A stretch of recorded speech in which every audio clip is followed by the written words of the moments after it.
नमस्कार बच्चों। Surya competition classes में आपका हार्दिक स्वागत है, अभिनंदन है। देखिए, हमारा जो फर्स्ट ईयर का केमिस्ट्री वाला पेपर सॉल्यूशन चल रहा था ना 2025 वाला, उसमें हमने 28 क्वेश्चंस कर लिए थे। आगे उसी को बढ़ाते हैं आज और 29 नंबर का क्वेश्चन देखिए अब। लिगेंड जिसकी अष्टफलकीय क्रिस्टल क्षेत्र विपाटन में न्यूनतम क्षेत्र प्रबलता है, यानी कहने का मतलब ये है, ये कह रहा है कि वीक लिगेंड कौन सा है। वीक लिगेंड कौन सा है, यानी अष्टफलकीय संकुलों में जो क्रिस्टल क्षेत्र विपाटन करेगा ना, ये कह रहा न्यूनतम कौन करेगा। यानी जो स्प्लिटिंग है वो मैक्सिमम नहीं, कैसी मिनिमम, तो वो कौन करेगा, तो वीक लिगेंड होगा वो कर देगा। तो यहां से देखो वीक लिगेंड, देखो साइनाइड तो स्ट्रॉन्ग है, सीओ भी कैसा है स्ट्रॉन्ग, और NH3 भी कैसा है स्ट्रॉन्ग। अरे ये भी स्ट्रॉन्ग है, ये भी आपके स्ट्रॉन्ग है, और ये भी क्या है आपके स्ट्रॉन्ग। तो CnCO दिख जाए स्ट्रॉन्ग है वैसे ही, और वाटर के बाद वाले हैं वो कैसे हैं आपके, स्ट्रॉन्ग ही हैं। तो अमोनिया कभी कभी गड़बड़ करता है, अमोनिया कभी कभी गड़बड़ करता है, मेटल +2 हो, 3D का मेटल हो, उसमें कोऑर्डिनेशन नंबर 6 में गड़बड़ कर देता है, पेयरिंग नहीं करता है, ठीक है ना। 3D का मेटल और कैसा +2 ऑक्सीडेशन स्टेट में हो तो गड़बड़ करता है, नहीं बाकी स्ट्रॉन्ग है। तो ये जो ऑक्सीलेटो है, अरे ये तो वाटर से भी क्या है, वीक लिगेंड है ना, जल के बजाय भी कैसा है, वीक लिगेंड। तो जल ही वीक है, ये तो जल से भी वीक है, तो कौन सा हो जाएगा, फर्स्ट ऑप्शन हो जाएगा। अब ये तो देखो, आपको जो स्पेक्ट्रोकेमिकल सीरीज है ना, उसका ऑर्डर पता होना चाहिए आपको, तब जाके कर पाएंगे आप।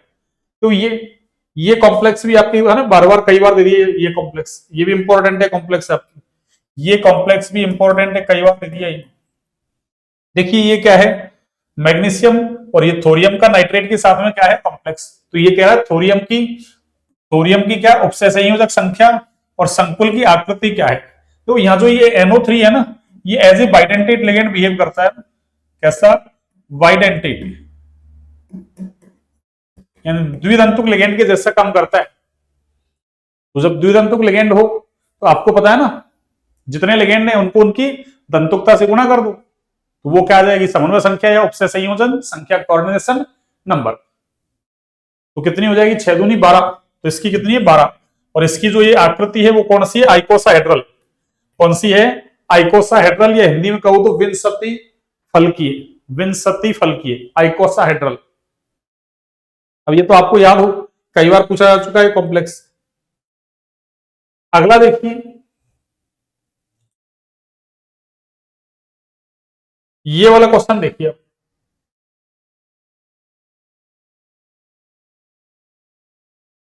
इसमें क्या होगा देखो, अष्टफलकीय क्रिस्टल क्षेत्र विपाटन यानी डेल्टा O के लिए असत्य कथन है। कौन सा, सत्य नहीं पूछ रहा, कौन सा पूछ रहा है, असत्य कथन पूछ रहा है। देखिए पहले हम इसको पढ़ते हैं, देखो उच्च ऑक्सीकरण अवस्था वाले धातु आयनों का क्रिस्टल क्षेत्र विपाटन उच्च होता है। तो धातु की ऑक्सीडेशन स्टेट है ना ज्यादा होती है, तो लिगेंड उसकी तरफ क्या होगा, ज्यादा अट्रैक्ट होगा ना, और जितना ज्यादा अट्रैक्शन उतना ही रिपल्सन होता है। तो क्रिस्टल फील्ड स्प्लिटिंग है, यानी क्रिस्टल क्षेत्र विपाटन वो भी क्या हो जाएगी आपकी, ज्यादा। तो ये तो सही स्टेटमेंट, ये तो स्टेटमेंट सही है, यानी ये ट्रू स्टेटमेंट है आपका। कैसा है, ट्रू। धातुओं के समान लिगेंड युक्त, यानी धातुओं के समान लिगेंड युक्त संकुलों में, यानी ये यूं कह रहा है कि धातुओं के समान लिगेंड युक्त संकुल में, भाई धातुओं के ना संकुल है, उनमें लिगेंड कैसे हैं, समान। धातुओं के लिगेंड है, उनमें संकुल कैसे हैं, समान। तो कह रहा है उनमें जैसे जैसे डी कक्षक का आकार बढ़ता है, क्रिस्टल क्षेत्र विपाटन बढ़ता है। अरे बिल्कुल ये भी सही है, देखो 3D से हम 4D की तरफ जाए, 4D से 5D की तरफ, जैसे जैसे साइज बढ़ता है वैसे वैसे क्रिस्टल क्षेत्र विपाटन जो आपकी ये है ना, इसका मान भी क्या होता है, बढ़ता है। क्रिस्टल क्षेत्र विपाटन, क्रिस्टल फील्ड स्प्लिटिंग का मान भी बढ़ता है आपकी, तो ये बात भी सही है। तो इसका मतलब ये स्टेटमेंट भी आपका कैसा है, ट्रू, ठीक है ना। अब इन दो को देखते हैं, देखो इन दो में थोड़ा सा ना गड़बड़ है। तो उच्च ऋणावेशित लिगेंड का क्रिस्टल क्षेत्र विपाटन उच्च होता है, और एक कह रहा है कि निम्न ऋणावेशित लिगेंड का क्रिस्टल क्षेत्र विपाटन उच्च होता है। अब देखो जो स्टैंडर्ड बुक्स होती है ना, वो तो ये मानती है कि है ना, भाई जो लिगेंड है ना उसमें जो स्पेक्ट्रोकेमिकल सीरीज में लिगेंड का ऑर्डर दे रखा है कि ये वीक है, ये कैसा स्ट्रॉन्ग है, तो उसी के आधार पर क्या करता है वो क्रिस्टल क्षेत्र विपाटन करता है। और कुछ बुक्स में क्या लिख रखा है ना, कि जिनके ऊपर है ना कैसा हो, नेगेटिव चार्ज हो, कैसा चार्ज हो आपकी, अरे नेगेटिव चार्ज हो, एक उनका साइज कैसा हो, स्मॉल, स्मॉल साइज हो लिगेंड का, और एक कैसा गुड सिग्मा डोनर हो, गुड सिग्मा डोनर यानी सिग्मा बंद बना इलेक्ट्रॉन देखिए, और एक पाई एक्सेप्टर हो, कि कुछ है ना प्रॉपर्टीज दे रखी है कि लिगेंड के अंदर अगर ऐसी प्रॉपर्टीज होती है ना तो वो क्या करता है, क्रिस्टल क्षेत्र विपाटन ज्यादा करता है। अब इसने और चीजें तो दी नहीं, देखो आपके स्मॉल साइज भी नहीं दिया इसने, तो ये वाला भी नहीं दिया इसने, ये भी नहीं दिया, ये भी नहीं दिया, इसने केवल नेगेटिव चार्ज दे दिया ना। नेगेटिव चार्ज कैसा हो, ज्यादा हुआ ना, यानी हाई नेगेटिव चार्ज, यानी हाईली नेगेटिव चार्ज होता है। एक तो एक स्मॉल साइज हो उनका, और एक गुड सिग्मा डोनर हो, यानी सिग्मा बॉन्ड इलेक्ट्रॉन देके बनाए, और पाई इलेक्ट्रॉन लेने के लिए उनके पास क्या हो, वैकेंट अरे ऑर्बिटल हो। तो ऐसे लिगेंड हैं वो क्रिस्टल क्षेत्र विपाटन ज्यादा करते हैं। अब इसने है ना वैसे और चीजें नहीं दी, इसने केवल एक ऋणावेशित दे दिया ना कि उच्च ऋणावेशित लिगेंड का क्रिस्टल क्षेत्र विपाटन कैसा होता है, अरे उच्च। तो इसको हम ट्रू मान सकते हैं वैसे। कौन सा असत्य कौन सा है आपका, ये सेकंड, ठीक है ना। कुछ बुक्स में है ना, कुछ बुक्स में ऐसा दे रखा है ना, सम बुक्स, वैसे मैक्सिमम बुक्स हैं आपकी स्टैंडर्ड बुक्स हैं वो तो ये बात करती है स्पेक्ट्रोकेमिकल सीरीज में जो है ना लिगेंड का ऑर्डर है, उसी के अकॉर्डिंग क्या करता है वो क्रिस्टल फील्ड स्प्लिटिंग करता है, ठीक है। तो ये आपको ध्यान रखना है। अगला देखिए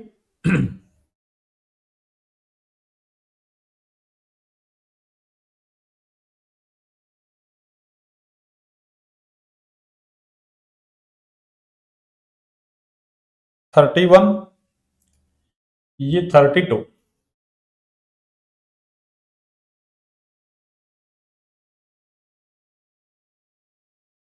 देखिए ये कह रहा है निम्नलिखित त्रिसंयोजी लेंथेनाइड आयनों का, इसका लेंथेनाइड आयनों को उनके बढ़ते हुए चुंबकीय आघूर्ण के मान में व्यवस्थित कीजिए, यानी बढ़ते हुए चुंबकीय आघूर्ण के मान में क्या करना है आपको, व्यवस्थित।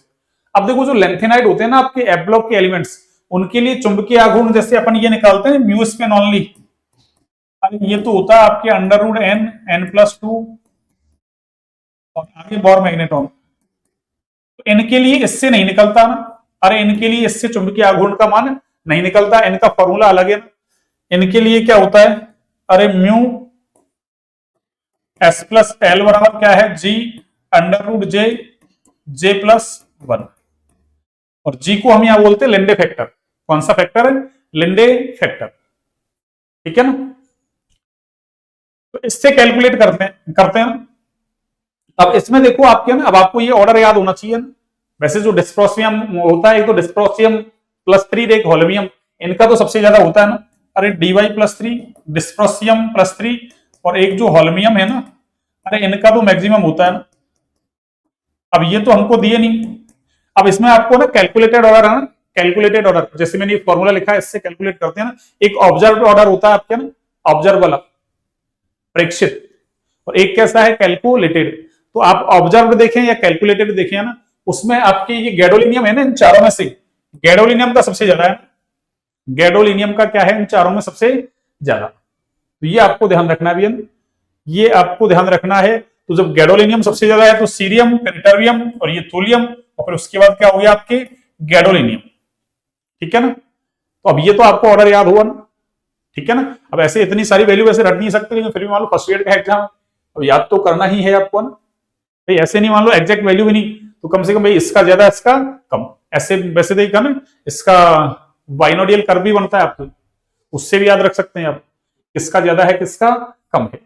ठीक है ना। तो डिस्प्रोसियम और होलोमियम है ये मैक्सिमम है आपके, बाकी इन चारों में देखें तो गैडोलिनियम सबसे ज्यादा, गैडोलिनियम से आपके आंसर आ जाएगा। अब ये तो आपको ऑर्डर याद हो, ऐसे बाइनोडियल कर्व आता है ना ऐसे, वैसे भी ये एक बार सेकंड ग्रेड में भी दिया है, सॉरी ऐसे, ये ऐसे ऐसे बाइनोडियल कर्व आता है इसका, ठीक है ना। तो ये सेकंड ग्रेड में भी एक सवाल आया है, एक बार सवाल दिया ऐसा सवाल, तो आपको ये तो याद रखना ही है भैया। आगे देखिए, अब जहां लॉजिक नहीं है कोई तो उसका तो क्या करें,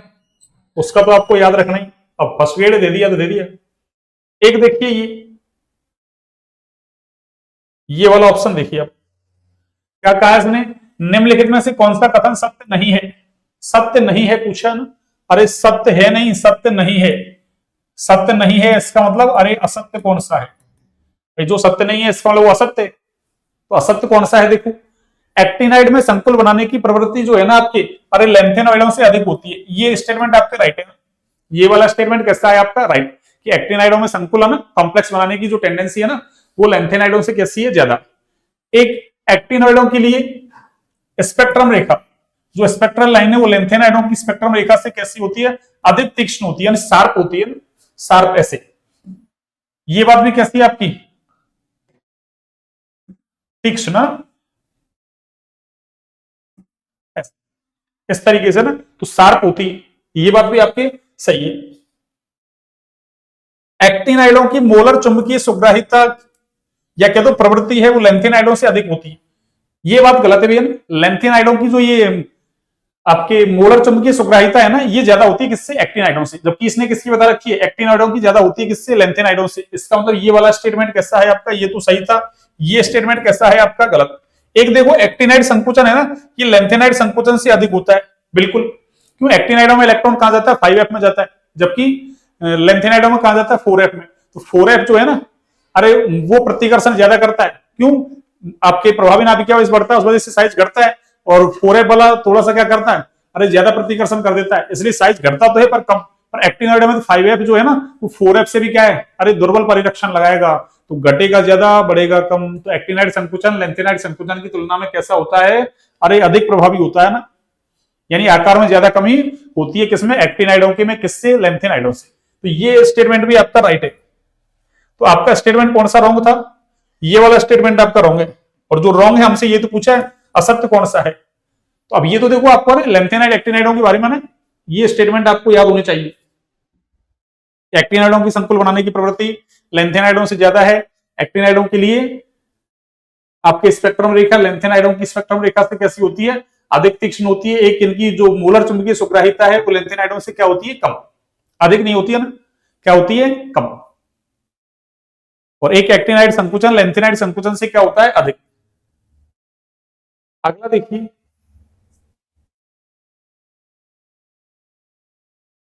देखिए ये क्या है, लैंथेनाइडों में चुंबकीय आघूर्ण गणना के लिए चक्रण योगदान यानी एस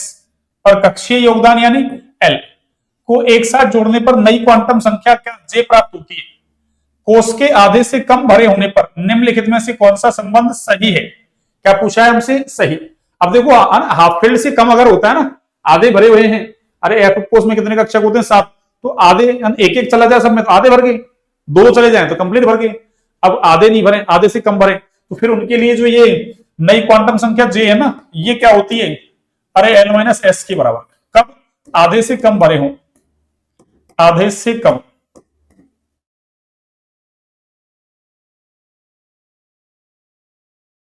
या लो इंग्लिश में लिख दूं थोड़ा सा,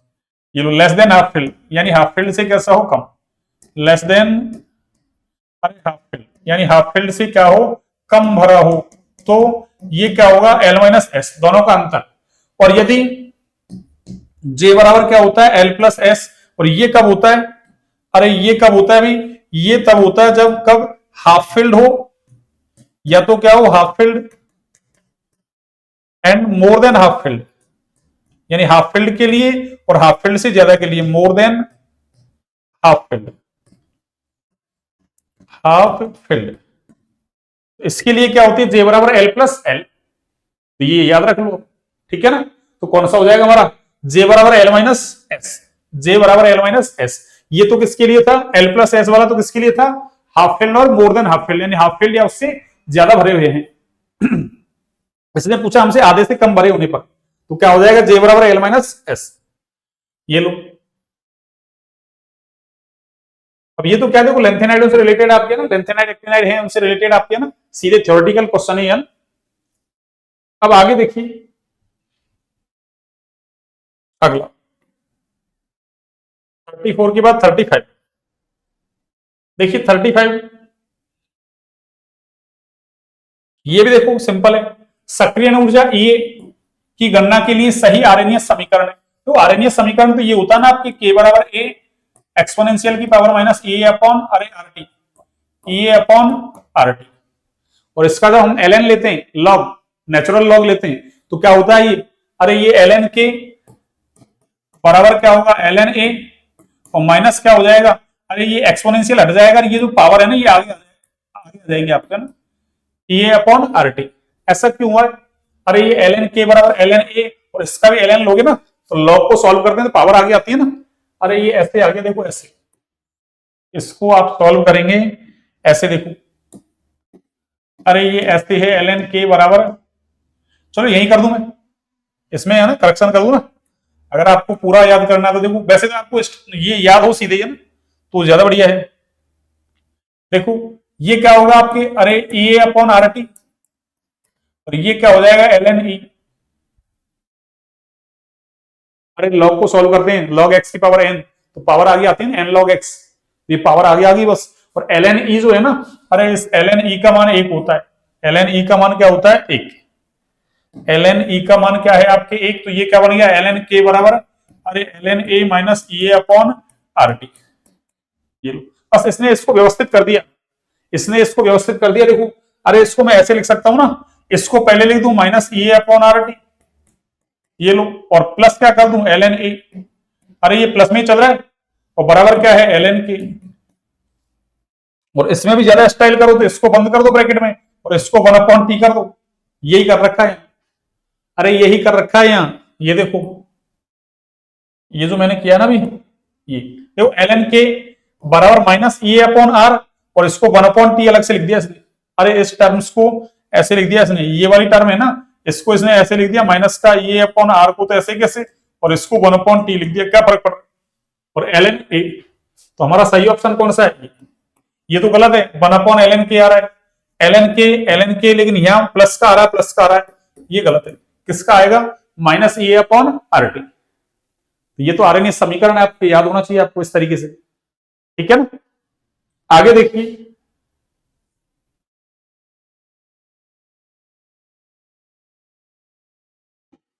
देखो SO2Cl2 को अपनी प्रारंभिक मात्रा से आधी मात्रा में वियोजित होने में, प्रारंभिक मात्रा से आधी मात्रा में वियोजित हो गया, इसका मतलब कितना समय लगा, अरे अर्धायु काल, उस लगने वाले समय का नाम क्या है अर्धायु काल, तो इसने दे रखा हमको अर्धायु काल कितना है, अरे अर्धायु काल कितना है भाई अभिक्रिया का 30 मिनट, कितना है बच्चों 30 मिनट। यदि अभिक्रिया प्रथम कोटि की है, ये लोग खुद ने कह दिया, तो अभिक्रिया का वेग स्थिरांक क्या होगा, अरे टी हाफ हमारे पास है, तो वेग स्थिरांक के बराबर क्या होगा 0.693, अरे अपॉन क्या हो जाएगा आपके के, sorry T half, T half, T half, यही है क्या, SO2Cl2 को अपनी प्रारंभिक मात्रा से आधी मात्रा में वियोजित होने में 30 मिनट का समय लगता है, यदि अभिक्रिया प्रथम कोटि की है तो अभिक्रिया का वेग स्थिरांक क्या होगा 30 मिनट,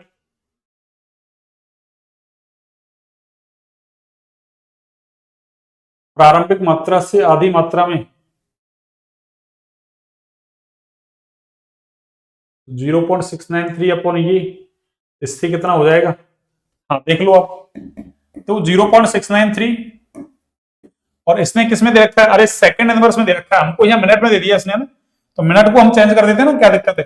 अरे मिनट को चेंज करोगे 30 इंटू 60 हो जाएगा आपकी, मिनट को सेकंड में चेंज कर दिया अपन ने, तो ये क्या कर लिया अपन ने 30 इंटू 60, 30 इंटू 60 कितना हो गया आपकी,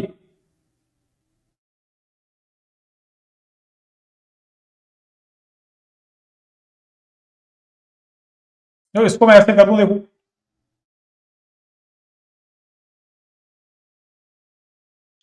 इसको मैं ऐसे कर दूं ना, अरे 3 इंटू और 6 को यहां रहने दो ना, या ऐसे कर लो ना इसको, एक सेकंड देखो,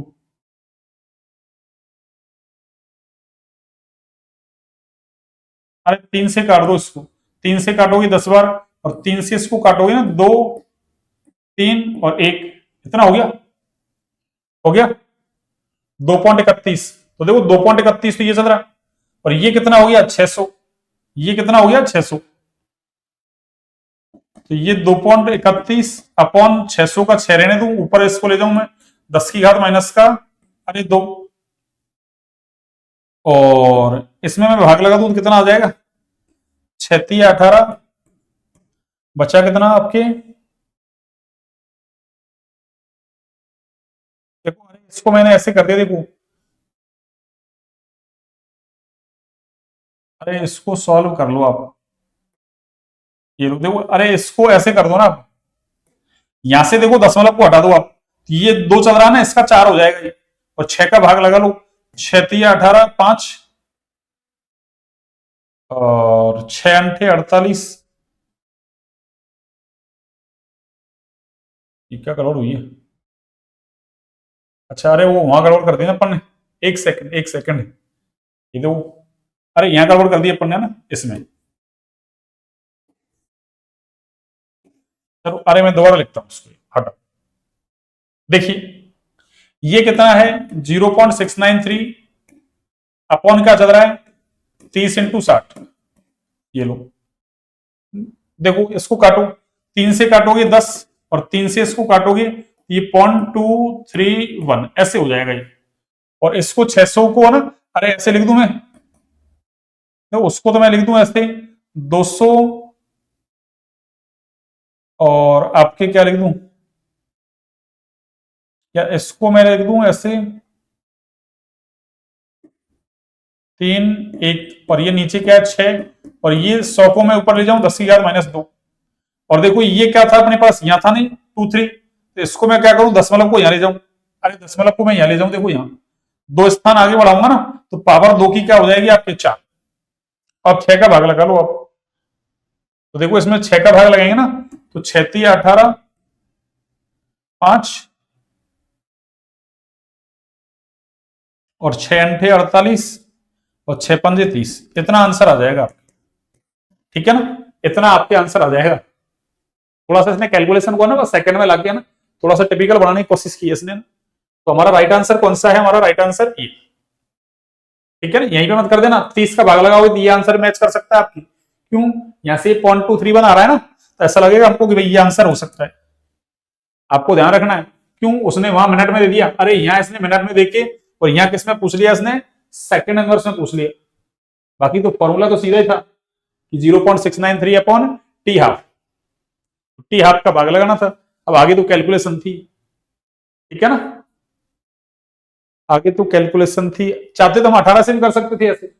इसको 10 की घात -2 को ऊपर भेज देते, 18 से भी कर सकते थे, चलो आगे देखिए,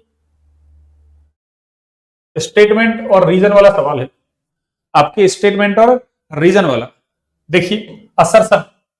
क्या है, लेंथेनाइड +3 आयनों के स्पेक्ट्रम में अवशोषण पट्टिकाएं बहुत संकीर्ण होती है भैया ना, वेरी नैरो, ये स्टेटमेंट सही है ना, कि जो लेंथेनाइड +3 आयनों का जो स्पेक्ट्रा है ना, उसमें अवशोषण पट्टिकाएं हैं, ये बहुत क्या होती है, संकीर्ण होती है, नैरो होती है ना, ब्रॉड नहीं, कैसी, नैरो, संकीर्ण। आगे इसने कहा ऐसा इसलिए होता है क्योंकि 4f इलेक्ट्रॉन 5s और 5p कक्षकों के इलेक्ट्रॉनों द्वारा प्रभावी रूप से परिरक्षित होते हैं, अरे 4f इलेक्ट्रॉन अंदर होता है, 5s और 5p उसके द्वारा क्या हो जाता है, वो मोर सिल्डेड हो जाता है ना, यानी ज्यादा परिरक्षित हो जाता है, इस वजह से इनका जो है ना अवशोषण स्पेक्ट्रम है, या इनका जो स्पेक्ट्रम है इसमें अवशोषण पट्टिकाएं हैं वो कैसी होती है, नैरो, संकीर्ण होती है, तो ये स्टेटमेंट है आपका सही है, और इसका रीजन है ना ये भी क्या है, सही है, यानी ये भी सही है, ये भी सही है, और ये इसका मतलब करेक्ट एक्सप्लेनेशन भी है, यानी इसकी व्याख्या भी करना सही, तो देखो ए और आर दोनों सत्य हैं, सही है, आर ए का सही स्पष्टीकरण है, बिल्कुल ये राइट ही है आपका आंसर, ये ए आर दोनों सत्य तो हैं, परंतु आर ए का सही स्पष्टीकरण नहीं है, गलत, ये तो सत्य है, ये असत्य है, गलत, ये ए आर दोनों असत्य हैं, ये भी गलत। देखो लेंथेनाइट एक्टिनाइट से कितने सारे सवाल आ रहे हैं आपके, इंपॉर्टेंट है और थ्योरेटिकल है, देखो ज्यादा। आगे देखिए, ये क्वेश्चन नंबर 37 तक आ गए अपन, 37, उसके बाद देखिए आप आगे ये 38, देखिए 38 को करते हैं, देखिए इसको कैसे करेंगे सुनिए, हाँ जी 38 को देखिए अब,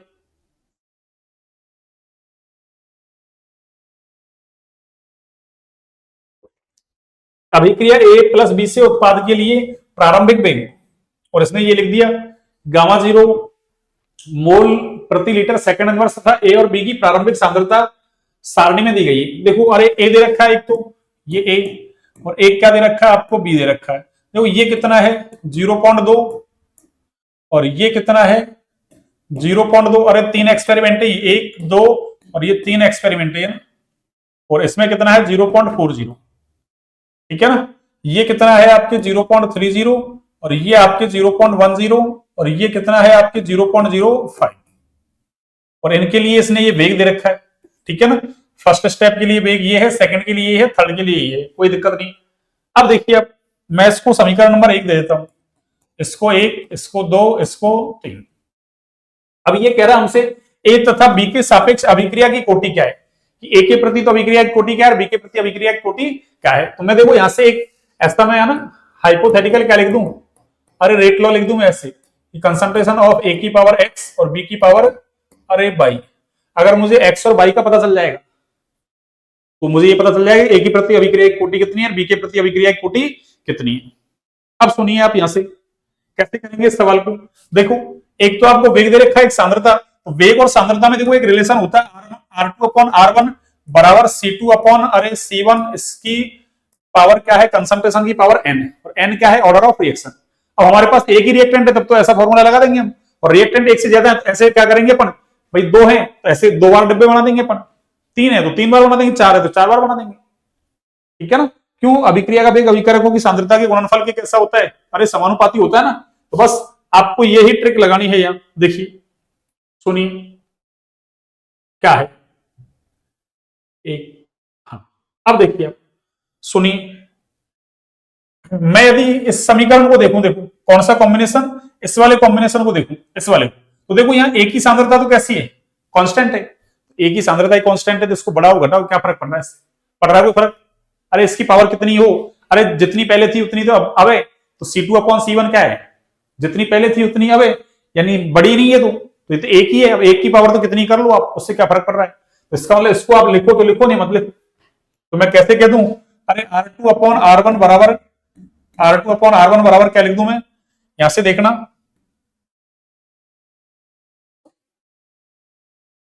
R2 अपॉन R1 बराबर क्या हो जाएगा, अरे C2 अपॉन C1 किसका, B का। देखो अरे A जब कांस्टेंट है तो B कितना हो गया 0.3 था, 0.1 रह गया, यानी 1/3 रह गया। अरे A तो जितना था उतना की उतना ही है, और B कितना हो गया 1/3 हो गया, जितना था उसका 1/3। तो क्या कहूंगा मैं C2 अपॉन C1 कितना हो गया, अरे 1/3, और ये किसका है B का, और इसकी पावर क्या मानी है अपन ने, अरे y, B की पावर y मानी है ना। बस तो अब मैं क्या करूं, देखो अरे R2 अपॉन R1 कितना है आपका B के लिए, चलो एक बार मैं ऐसे लिख दूं तो आपको, या चलो आपके पास फॉर्मूला तो है नहीं, ये रहा देखना, हाँ जी देखो अरे R2 अपॉन R1 इससे कर रहा हूं मैं सॉल्व, या इसको मैं इधर लिखता हूं, थोड़ा सा ना जगह का अपने पास अभाव है ना हो रहा है। चलिए देखो अरे R2 अपॉन R1 ये कितना है, देखो अरे देखो A की सांद्रता 0.2 से 0.2 है, B कितना हो गया 0.3 से 0.1 हो गया, यानी ये 1/3 हो गया, और वेग देखो जितना पहले था उतना ही अब है, यानी A की सांद्रता को तो कांस्टेंट रख लिया, B की सांद्रता को 1/3 कर दिया, तब भी अभिक्रिया का वेग उतना ही है। तो इसका मतलब क्या हुआ कि अभिक्रिया का वेग B की सांद्रता पर डिपेंड नहीं कर रहा, वैसे देखा जाए तो इसका मतलब अरे B की सांद्रता पर डिपेंड नहीं कर रहा, तो B की घात कितनी है 0, आंसर तो वैसे ही आ रहा है। पर आप ऐसे करो डिटेल में, तो देखो ऐसे कैसे करोगे, ये तो कितना है जितना था उतना की उतना ही है, तो R2 अपॉन R1 तो एक ही है, और ये क्या है C2 अपॉन C1 कितना कर दिया 1/3 कर दिया ना, तो 1/3 की पावर क्या कर दूं मैं, अरे बाई कर दूं, और ये किसका था B का था। अब देखना अरे 1/3 की पावर यानी बाई क्या रखूं कि उसका मान 1 हो जाए, अरे किसी भी राशि की पावर क्या रख दो आप 0, तो क्या हो जाएगा 1 बन जाएगा ना वो, तो इसका मतलब बाई का मान 0 रख दूं मैं, अरे बाई का मान क्या रख दूं 0, तो इसका मतलब B के सेंस में अभिक्रिया की कोटि कितनी है 0। अब जिसके सेंस में अभिक्रिया की कोटि 0 है तो उसको तो अरे आप है ना फॉर्मूले में रखो तो रखो, नहीं मत रखो कोई दिक्कत नहीं है। अब देखो मैं दूसरा क्या ले रहा हूं कॉम्बिनेशन, ये ले रहा हूं, देखो कौन सा, कोई सा भी ले लो, अब तो भाई B की सांद्रता में तो कोई दिक्कत ही नहीं है। अब ये वाला ले लेता हूं, कौन सा वाला, ये वाला। इस वाले में क्या करेंगे, देखो इस वाले में, अरे इस वाले में यहां से देखो एक ही सांद्रता डबल होगी, तो एक ही सांद्रता डबल हुई, अरे तो देखो एक का जो वेग है ना आपके वो कितना हो गया, अरे वेग कितना हुआ, पहले इतना था अब इतना हो गया, अब इतना हो गया। अरे तो ये क्या हो गया, इसको मैं ऐसे लिख सकता हूं ना, इस पॉइंट को इधर ले जाऊं तो 20.28 गुना 10⁻⁵ तो इसका मतलब ये 5 का 4 गुना हो गया ना, 5 चौक 20 और 0.07 का 0.28 हो गया, इसका मतलब बेग कितना गुना हो गया, 4 गुना। अरे तो बेग 4 गुना हो गया कब, जब बी की सांद्रता को कितना, सॉरी ए की सांद्रता को कितना किया, अरे ये 0.2 थी 0.4 कर दिया ना, नहीं डबल कर दिया, तो क्या लिखूंगा 2 ए की पावर क्या है x। अब देखना, अरे 2 की पावर क्या रखूं कि 4 बन जाए, तो 2 की पावर क्या रखूं, 2 रख दूं मैं, अरे 2 की पावर 2 रख दूंगा ना तो 4 बन जाएगा ना, तो इसका मतलब x का मान कितना आ गया 2, तो यहां रख दो आप वैल्यू, x की वैल्यू 2 y की वैल्यू 0, तो ये तो क्या होगा हट गया यहां से, तो इसका मतलब रेट है वो a की कंसंट्रेशन की 2 घात पे डिपेंड कर रही है, b की कंसंट्रेशन की कितनी, अरे 0 घात पे डिपेंड कर रही है। तो पहले a और b के सापेक्ष अभिक्रिया की कोटि क्रमशः क्रमशः का मतलब जो पहले लिखा हुआ उसका पहला, जो बाद में लिखा हुआ उसका बाद में, तो पहले कौन लिखा हुआ है ए, बाद में बी, तो ए के रेस्पेक्ट में तो कितनी आई सेकंड ऑर्डर और इसके रेस्पेक्ट में 0 ऑर्डर, तो हमारा आंसर कौन सा आ गया, अरे 2 और 0। इस तरीके से आपको सवाल सॉल्व करना था। आप चाहते तो यही अरे समीकरण नंबर 1 दे लेते हैं, यहाँ एक नहीं, यानी ये ऐसे आएगा समीकरण, यहाँ जगह नहीं है ना, इसलिए इसलिए मैंने साइड में लिख दिया था ना, इसलिए मैंने साइड में, चाहो तो फिर नीचे देना पड़ेगा समीकरण 1 2 और 3 ऐसे। आगे देखिए, आपको ना आई होप आपको समझ में आ गया होगा, और नहीं आया समझ में कोई दिक्कत है तो आप बिल्कुल कमेंट सेक्शन में कमेंट डाल सकते हैं। ये तो फॉर्मूला है, देखो आपको ये फॉर्मूला तो याद रखना पड़ेगा, और ये कहां से आया, अरे रेट लॉ से आया, अभिक्रिया का वेग अभिकारकों की सांद्रता के गुणनफल के कैसा होता है समानुपाती। बस यहाँ पर ने कितना गुना होगा, वेग इतना गुना, सांद्रता बढ़ाएंगे इतनी तो वेग इतना गुना हो जाएगा, वो ले लिया इतना गुना, R2 अपॉन R1 का मतलब इतना गुना, और ये सांद्रता इतना गुना बढ़ा रहे हैं घटा रहे हैं। अब आपके पास एक ही रिएक्टेंट है तब तो क्या है एक ही डिब्बा बनेगा से, और 2 है तो आप 2 डिब्बे बना लो, 3 है तो 3 डिब्बे बना दूंगा, उससे कोई फर्क नहीं पड़ रहा। आगे देखिए अगला क्वेश्चन, अगला क्या है, एक प्रथम कोटि अभिक्रिया पर विचार कीजिए जो 10 घंटे में, कितने घंटे में, 10 घंटे में क्या हो रही है 90% पूर्ण होती है, तो ये कह रहा है 99.9% अभिक्रिया कब पूर्ण होगी, यानी ये हमसे ऐसे कह रहा है, देखो क्या, पहले तो आप क्या करो, अरे t 90% टाइम निकाल लो, ये कितना आएगा आपके 2.303 अपॉन के, और लॉग अरे आर नॉट कह दो या ए नॉट ए कुछ भी कह दो आप, वो तो कितना होगा आर नॉट तो आपके 100 और कितनी कंप्लीट हो गई 90, तो बची कितनी, अरे ये 10,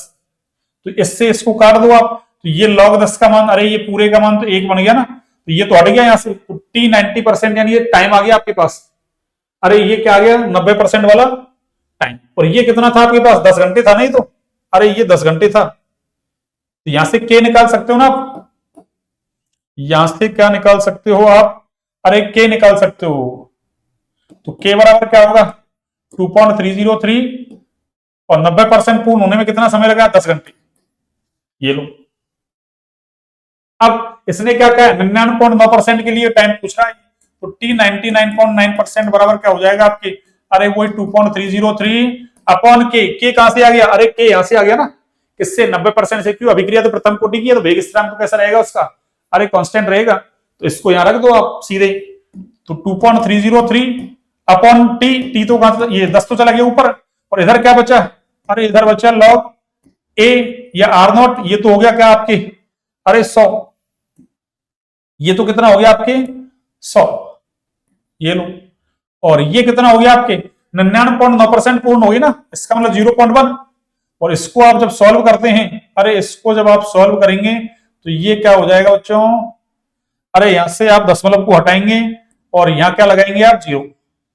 और log 1000 का मान कितना है, अरे log 1000 को हम ऐसा लिख सकते हैं ना इसको 10 की पावर 3, तो ये 3 आगे आ जाएगा, log 10 का मान 1, तो ये कितना हो जाएगा, अरे इस पूरे को सॉल्व करेंगे आप तो 2.303 अपॉन 2.303 इंटू 10 इंटू, अरे ये क्या आया 3, इस पूरे को सॉल्व करने पे कितना आ गया 3, तो इससे तो ये कट गया 10 या 30, तो कितना घंटा आ गया, अरे 30 घंटे आ गए आपके पास, ये लो, और 30 घंटे हमारे पास राइट ऑप्शन कौन सा है, ये। तो पहले आपने क्या किया, अरे 90% वाले से क्या कर लिया आपने ज्ञात, के ज्ञात कर लिया, उस के को उठा के 99.9% में रख दिया, 99.9% में आपने क्या कर दिया इसको रख दिया। ऐसे सवाल आपके एनसीईआरटी में खूब दे रखे हैं, ऐसे सवाल एनसीईआरटी में खूब है आपके। अगला देखिए, अगला क्वेश्चन देखो, इससे फिर इससे दे दिया। अगला भी क्या है, निम्नलिखित में से असत्य कथन है, असत्य कौन सा, यानी जो सत्य नहीं है। तो ये कह रहा है देखो, अभिक्रिया की कोटि एक प्रायोगिक मात्रा है। अरे प्रायोगिक राशि है, ये तो सही है स्टेटमेंट। अरे ये वाला स्टेटमेंट तो हमारा सही है। अभिक्रिया की आणविकता प्राथमिक तथा जटिल दोनों प्रकार की अभिक्रियाओं पर लागू होती है। अरे अभिक्रिया की जो अनुसंख्यता है ना, वो प्राथमिक रासायनिक अभिक्रियाओं के लिए तो ज्ञात कर सकते हैं, जटिल रासायनिक अभिक्रियाओं के लिए एनसीईआरटी में लिख रखा है अनुसंख्यता या आणविकता के मान का कोई औचित्य नहीं है, मॉलिक्यूलरिटी का कोई औचित्य नहीं है, सिग्निफिकेंस नहीं है। इसका मतलब ये स्टेटमेंट कैसा है आपका, अरे ये रॉन्ग है आपकी। और ये तो पूछा हमसे असत्य कौन सा, असत्य यही है। आगे और चेक कर लो, जटिल अभिक्रिया की कोटि सबसे मंद पद के द्वारा दी जाती है। अरे जब अभिक्रिया एक से ज्यादा स्टेप में होती है तो वो जटिल अभिक्रिया कहलाती है आपकी, एक ही स्टेप में हो तो वो प्राथमिक अभिक्रिया कहलाती है, एलिमेंट्री रिएक्शन। एक से ज्यादा स्टेप में तो कॉम्प्लेक्स रिएक्शन। और कॉम्प्लेक्स रिएक्शन के अंदर क्या होता है, जो सबसे स्लो स्टेप होता है ना, वही पूरी अभिक्रिया के वेग को कंट्रोल करता है। तो जटिल अभिक्रिया की जो कोटि है वो सबसे मंद पद के द्वारा दी जाती है, धीमी गति के पद के द्वारा दी जाती है। ये राइट स्टेटमेंट है आपका। जटिल अभिक्रिया के लिए सबसे मंद पद की कोटि, सबसे जो स्लो स्टेप है ना उसकी कोटि तथा आणविकता समान होती है। अरे जटिल अभिक्रिया एक से ज्यादा स्टेप में हो रही है ना, और एलिमेंट्री यानी प्राथमिक अभिक्रिया है वो एक ही स्टेप में हो रही है, प्राथमिक अभिक्रिया एक ही स्टेप में। इसका मतलब जो जटिल अभिक्रिया होती है ना, कॉम्प्लेक्स रिएक्शन, उसका प्रत्येक स्टेप जो है ना वो एक एलिमेंट्री रिएक्शन ही होती है। और एलिमेंट्री रिएक्शन की तो अरे ऑर्डर और मॉलिक्यूलरिटी दोनों कैसी होती है, समान। तो इसका मतलब ये स्टेटमेंट भी सही है कि जटिल अभिक्रिया के लिए सबसे मंद पद की कोटि तथा आणविकता कैसी होती है, अरे समान होती है भैया। तो हमारा रॉन्ग स्टेटमेंट कौन सा है, सेकंड वाला। एनसीईआरटी में लिख रखा है साफ साफ कि अभिक्रिया की आणविकता प्राथमिक और जटिल दोनों प्रकार की अभिक्रियाओं पर लागू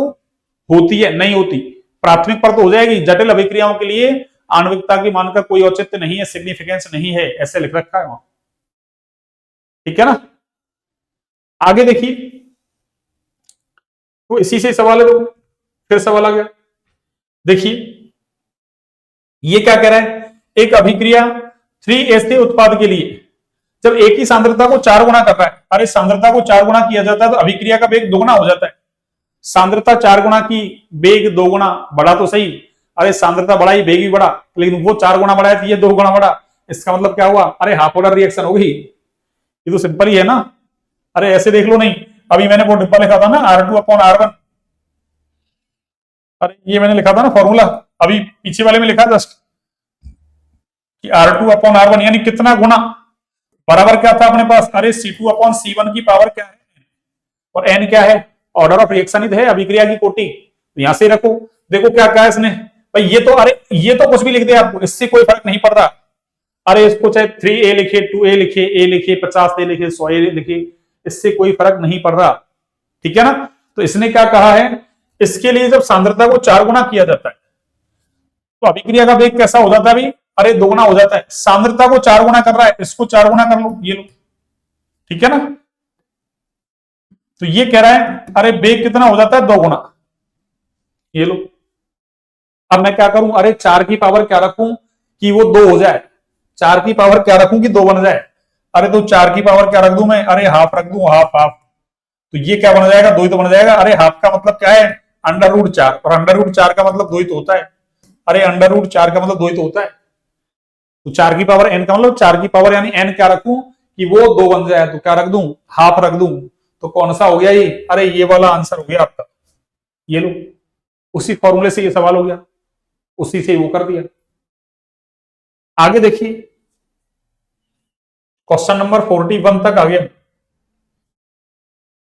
41, हाँ जी। आगे देखिए, एक सेकंड,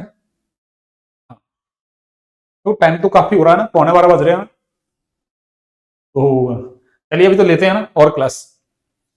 जितने हो सकते हैं ना पॉसिबल। कल अपन ने 28 क्वेश्चन कर दिए थे, आज 13 क्वेश्चन कर लिए। आज थोड़ा ना स्पीड से कर लिए, स्पीड का मतलब अरे स्पीड से तो इसलिए हो गया ना, वो एफ ब्लॉक आ गया था बीच में, एफ ब्लॉक की खूब सारे सवाल आ गए, स्टेटमेंट वाले सवाल थे, उनमें तो ज्यादा समय लगेगा ही क्या। कोई असत्य कथन सत्य कथन ऐसे पूछ रहे हैं आपसे, उसमें तो कोई समय समय तो ऐसे सवालों में लगता है। आगे देखिए, ये सवाल भी अच्छा देखो आपके, ये सवाल भी बार बार रिपीट हो रहा है आपके। अरे ये वाला सवाल भी बार बार रिपीट हो रहा है, यही सवाल कई बार आ चुका है आरपीएससी फर्स्ट ग्रेड में। देखिए एक त्रिसंयोजी अथवा त्रि एक संयोजी, भाई एक तो एक, ये एक वैसा एक नहीं है, ये कह रहा है एक और त्रिसंयोजी या त्रि और एक संयोजी। वैद्युत अपघट्ट के लिए डीवाई हकल सीमांत नियम, डीवाई हकल लिमिटिंग लॉ समीकरण में minus log gamma plus minus और ये अंडर रूट म्यू, देखो म्यू की जगह आपको आई भी लिख सकता है ये, अरे म्यू की जगह आपको आई भी लिख सकता है ये अंडर रूट आई, यानी ये क्या है आपके, अरे ये आयनिक स्ट्रेंथ है भैया ना, ये म्यू क्या है आयनिक स्ट्रेंथ, तो म्यू की जगह आपको ये आई लिख दे तब भी एक ही बात है, म्यू की जगह आई लिख दे तब भी एक ही बात है आपकी। ऐसे लिखता ना कि minus log gamma plus minus को अंडर रूट आई के विरुद्ध आलेखन से रेखा का ढाल, अरे स्लोप पूछा है इसने कि माइनस का लॉग गामा प्लस माइनस और अंडर रूट म्यू के बीच में क्या बना रहा है ग्राफ, तो जो ग्राफ बनाएगा उसका अरे स्लोप क्या होगा, तो देखो स्लोप सीधा सीधा आपके पास फॉर्मूला है, स्लोप बराबर क्या होगा देखो, अरे स्लोप का फॉर्मूला है सीधे ही आपके पास क्या 0.509 और ये z plus Z minus mode of Z plus Z minus mode of है ना, ये ले रखा है ना, मोड कर ले रखा है, इसका मतलब यहाँ आपको केवल चार्ज बैलेंस ही रखनी है ना, उसका प्लस माइनस साइन है नहीं रखना, जेड प्लस और जेड माइनस क्या है, अरे जेड प्लस तो है कैटायन की चार्ज बैलेंसी और जेड माइनस क्या है एनायन की चार्ज बैलेंसी। ये कह रहा है एक त्रिसंयोजी, यानी एक तो कैसा हो, एक संयोजी हो एक त्रिसंयोजी हो, या उल्टा कह दो एक त्रिसंयोजी हो और एक संयोजी हो, बात तो एक ही है। यानी ये जो बात कर रहा है ना इसकी, अरे इसकी जो बात कर रहा है ना कि इसकी या फिर इसकी, इसका मतलब क्या है, अरे इसका मतलब है आपके जैसे मान लो मैंने ये ले लिया AlCl3, क्या ले लिया AlCl3, ऐसा वैद्युत अपघट्ट ले लिया, तो देखो इसको ब्रेक करेंगे आप, तो ब्रेक करेंगे तो कैसे ब्रेक होगा ये, अरे ये तो ऐसे ब्रेक होगा Al+3 और Cl माइनस, ऐसे ब्रेक होगा 3Cl माइनस, उससे तो हमको फर्क नहीं पड़ रहा, हमको तो ये देखना है कैटायन के ऊपर चार्ज कितना, चार्ज बैलेंसी, तो इसका +3 उसका -1, इसका मतलब अरे Z प्लस तो हो गया आपके 3 और Z माइनस हो गया कितना 1, तो क्या हो जाएगा स्लोप निकालो अब तो सीधा ही है आपके, देखो स्लोप बराबर क्या होगा, अरे 0.509 और ये कितना है, अरे कैटायन की चार्ज बैलेंसी कितनी है, अरे कैटायन की चार्ज बैलेंसी का मतलब ये चार्ज से मतलब है इससे प्लस का चार्ज और माइनस का चार्ज, ये कितना है 3 और ये इंटू 1, अरे गुणा ही हो रहा है वो Z प्लस जेड माइनस, तो ये कितना हो गया, अरे 3 से गुणा कर लो इसको तो कितना हुआ 3 इंटू 0.509, ऐसे इसने आंसर लिख दिया। तो वो आंसर कौन सा हमारा, ये वाला आंसर है सिंपल, ये फॉर्मूला याद रखना है आपको, अरे फॉर्मूला याद रखना है, और ये सवाल आपके ना इंपॉर्टेंट सवाल है, बार बार ये सवाल आ रहा है ना, कई बार आ गया अब तक ये सवाल 4-5 बार आ गया सवाल, जब भी फर्स्ट ईयर एग्जाम लग रही है ये सवाल आ ही रहा है आपके ना।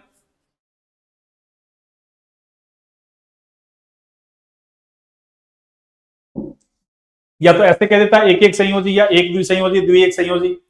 या ऐसे आपकी बार इसने एक त्रिसंयोजी कह दिया, कभी ये द्वि संयोजी कह दे, एक ही बात है। आगे देखिए ये सवाल देखो आपके एनसीईआरटी में दे रखे हैं, ये सवाल ऐसे 12th क्लास आपके क्या है देखिए सुनिए, ये क्वेश्चन क्या है सुनना, एक मोल KMnO4 को किसमें MnO2 में अपचयित करवा रहा है ये ना, इसके लिए फैराडे के रूप में, किसके रूप में, फैराडे के रूप में आवश्यक विद्युत की मात्रा कितनी होगी, अरे फैराडे का मतलब क्या है, एक फैराडे का मतलब 96,500 कूलम, वैसे एग्जैक्ट तो 96,487 कूलम मोल इनवर्स होता है, एक मोल इलेक्ट्रॉन का चार्ज क्या है फैराडे स्थिरांक, इसलिए कूलम मोल इनवर्स। तो ये फैराडे में हमसे क्या पूछ रहा है, विद्युत पूछ रहा है, तो देखो आपके पास क्या है, अरे KMnO4 को क्या कर रहा है ये, अरे MnO2 में अपचयित करवा रहा है, MnO2 में क्या करवा रहा है अपचयित, और हमको बता दो KMnO4 में मैग्नीज का जो ऑक्सीडेशन स्टेट है ना वो +7 है, और यहाँ कितना हो जाएगा आपके +4, यानी 7 से 4 कर रहा है, इसका मतलब ये KMnO4 क्या करेगा, अरे ये 3 इलेक्ट्रॉन ले लेगा, कितना इलेक्ट्रॉन 3 इलेक्ट्रॉन, तो देखो अरे ये इसका 1 मोल कुछ नहीं है तो 1 मोल ही हुआ ना, तो इसके 1 मोल के लिए इसका कितना मोल चाहिए 3 मोल, तो ये ऐसे दिख रहा है कि 1 मोल KMnO4 को MnO2 में क्या करवा रहा है अपचयित करवा रहा है, तो उसके लिए फैराडे के रूप में आवश्यक विद्युत की मात्रा कितनी होगी, स्टोइकोमेट्रिक गुणांक मोल को बताते हैं, तो 1 मोल KMnO4 का लिया तो 3 मोल क्या चाहिए हमको इलेक्ट्रॉन, और अभी तो बोला है मैंने, अरे अभी तो बोला है मैंने 1 मोल इलेक्ट्रॉन का चार्ज 1 फैराडे, तो 3 मोल का कितना होगा 3 फैराडे, तो हमसे फैराडे में तो विद्युत की मात्रा पूछ रहा है, तो आंसर क्या हो जाएगा, 3 फैराडे हो जाएगा। एनसीईआरटी में क्वेश्चन है ये आपके, ठीक है ना। इस तरीके के क्वेश्चन आप कर सकते हैं। अगला देखिए, देखो ये भी एनसीईआरटी क्वेश्चन है, ये भी आपके एनसीईआरटी का क्वेश्चन ही है, ये सेम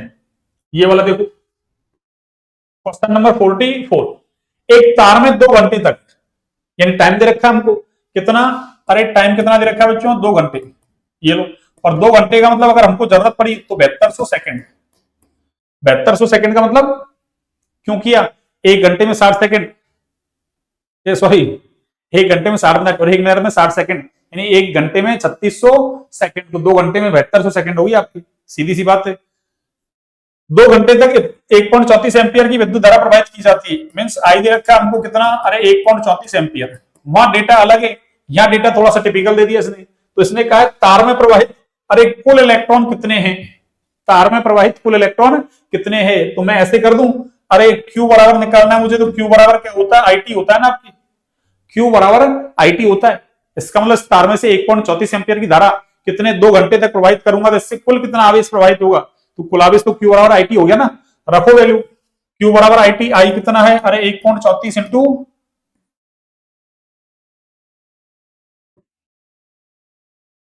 1.34 इंटू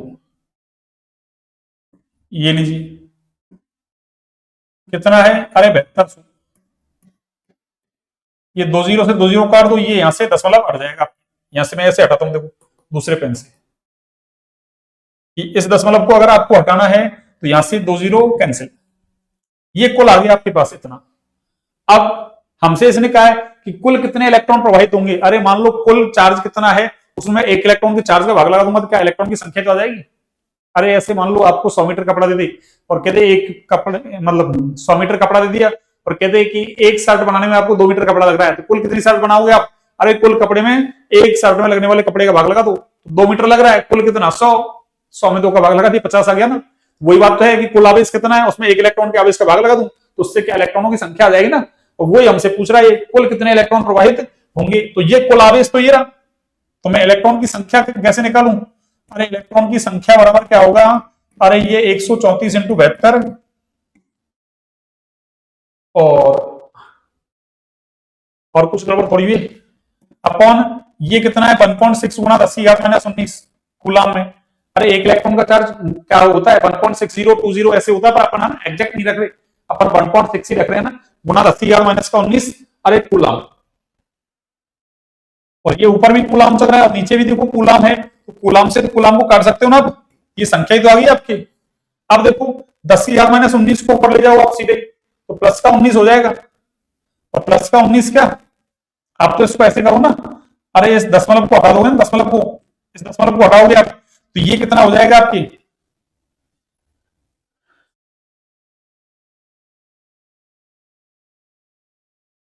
इस दशमलव को हटाओगे आप तो 1 जीरो आप ऊपर लिख दो, ये लो 1 जीरो आपने ऊपर लिख दी, ठीक है ना। या इसको मैं देखो ऐसा भी लिख सकता हूं, देखो जीरो ऊपर क्या लिखो आप, देखो अरे 1.6 था ना, इसको मैं ऐसे लिख दूं 16 गुणा 10⁻⁻20। अरे दशमलव को आगे लेके जाते हैं ना, और माइनस की पावर चल रही तो पावर बढ़ जाएगी, 19 का 20 हो गया, एक स्थान आगे किया तो एक पावर बढ़ा दी मैंने। ऐसा आपकी 11th क्लास में आपने पढ़ रखा होगा, वैज्ञानिक संकेतन वगैरह कैलकुलेशन तो आपको आती होगी। अब देखिए 10⁻⁻20 को ऊपर ले जाओ सीधे, आप प्लस का 20 हो जाएगा, और देखो इसको काटोगे ना 8 दूनी 16 और 8 से इसको काटोगे ना तो 8 नाम 72, और 2 से इसको काट दो, देखो 2 से, और 2 से इसको काटेंगे आप तो कितना हो जाएगा ये, अरे 2 से इसको काटेंगे आप तो 67 गुना 134, ये लो, तो ये कितना हो गया आपकी, अरे 9 7 63 का 3 हासिल की 6 9 चौक 54 और 6 60 603 गुणा 10 की घात अरे प्लस का 20। तो इसको मैं क्या ऐसे नहीं लिख सकता क्या, अरे 6.03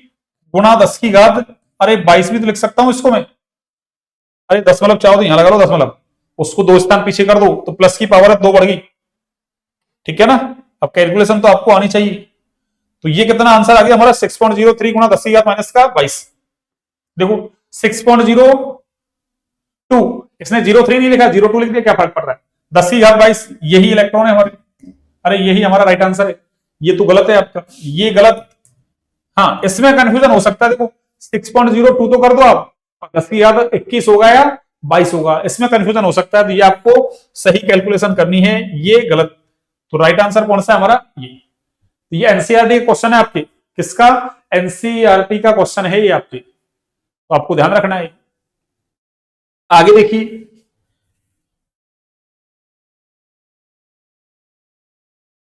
हाँ जी, ये देखिए, ये वाला, ये सवाल इलेक्ट्रो का है आपके। 298 केल्विन ताप पर दिए गए सेल का ईएमएफ, अरे इसको आप ईएमएफ बोलो या ई सेल बोलो, एक ही बात है। ईएमएफ बोलो आप इसको या ई सेल, यानी सेल विभव आपको क्या करना है क्या।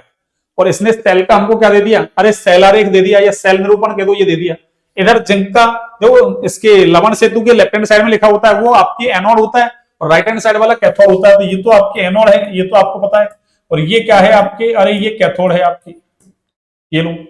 और इसकी देखो कंप्लीट रिएक्शन लिखोगे आप, तो जिंक जिंक प्लस 2 में चेंज हो रहा है, तो ये ऐसे है देखो आपकी कंप्लीट रिएक्शन। तो ये जिंक सॉलिड, और ये क्या है, अरे कंप्लीट रिएक्शन लिखोगे ना इसको बैलेंस करके, तो 2Ag प्लस, और इससे क्या बन रहा है आपके Zn प्लस 2 Ag। और ये क्या है आपकी, अरे एक्वस, और ये कैसा है सॉलिड,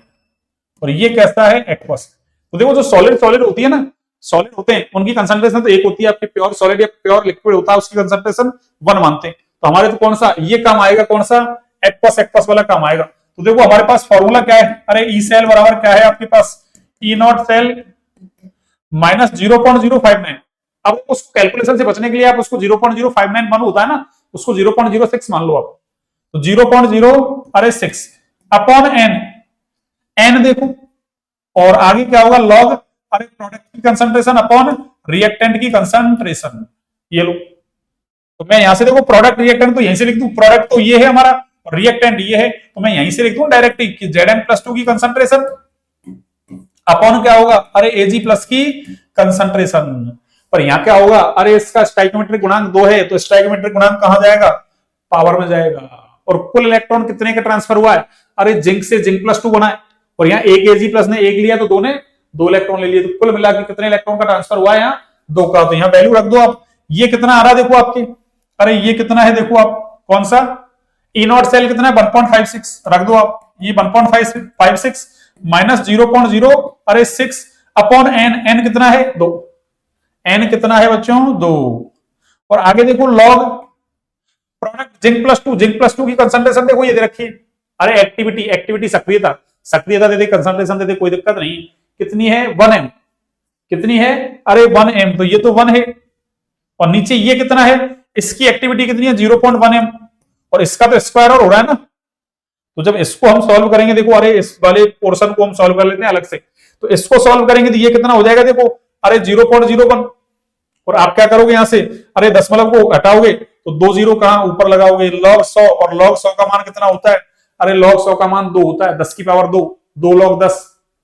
अब इतना तो आपको आता होगा, log 100 का मान कितना है, अरे 2 है। तो ये क्या हुआ,